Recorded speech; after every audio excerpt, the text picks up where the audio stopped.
Now, if I can now direct this to Michael and Rhanee specifically, without excluding anyone else on the panel wishing to comment. At present, access to post-conviction review often depends on a politician, being the Attorney-General. What safeguards are essential to ensure a CCRC can operate independently and resist political influence?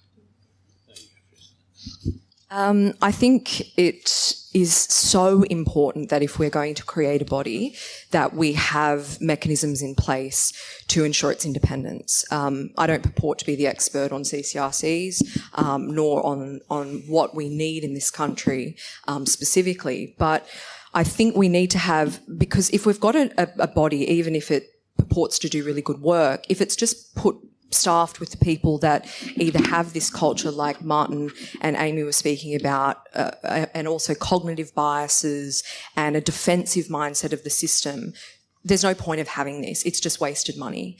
But we need to be able to have independent appointments, and how we do that, I think we can look to other jurisdictions. We need to have some sort of security of tenure so that those people are respected like judges, and are also able to, there's less likely to be political influence on their appointment.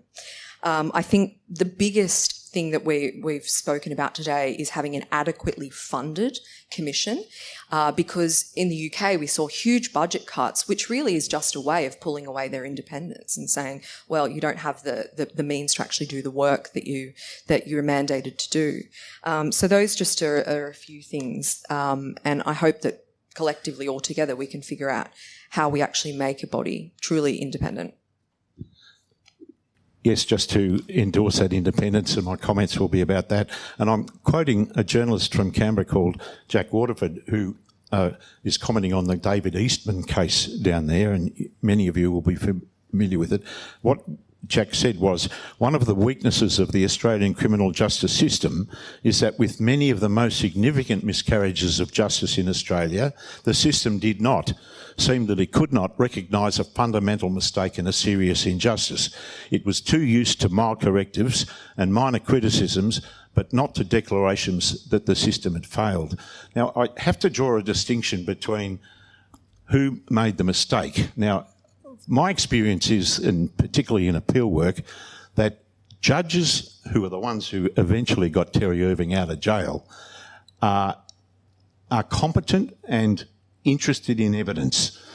Prosecutors and police, and I'm reinforcing what Martin said before, are where the errors generally originate. Judges and juries are led into error rather than make errors themselves. And I have to make that distinction because it's not just something that people say happens. I've seen it over 30, 40 years.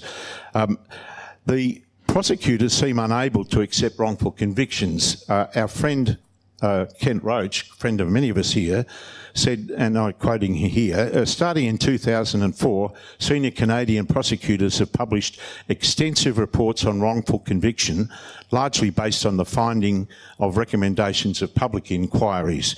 I'm aware of no similar document in Australia. That is, we have nothing. If you look through the reports of the Queensland Director for Public Prosecutions and look for a reference to wrongful prosecutions or lost prosecutions, you won't find anything. What you'll find are chapters that are devoted to whereabouts is the previous Director of Prosecution now working?